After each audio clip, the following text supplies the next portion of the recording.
alam mo, kapag bumalik ako sa mga laalang pagkabata ko sa probinsya, parang kahapon lang lahat.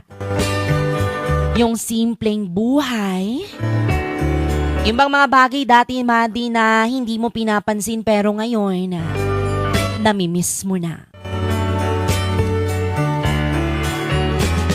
Madi, tuwing umaga, gigising ka sa tilaok ng manok at hindi sa alarm clock.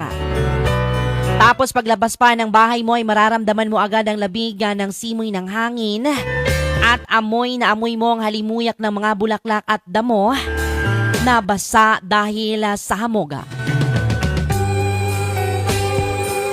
Yung tipong hindi mo na kailangan magmadali.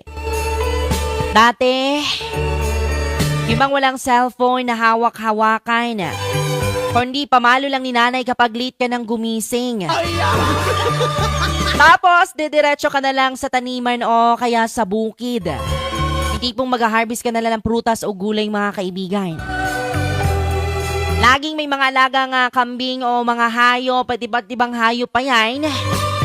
Kaya bago pa man makakain sa agahan ay kailangan mo munang unahin na pakainin ang mga alagang hayop na manok at baboy. Mga Madi, ang saya ng laro namin noon. Simple lang pero sobrang saya.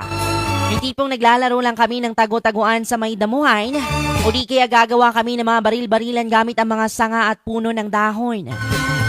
Di na kailangan ng gadgets noon, mga kaibigan, kasi sapat na ang kalikasan para mag-enjoy ka.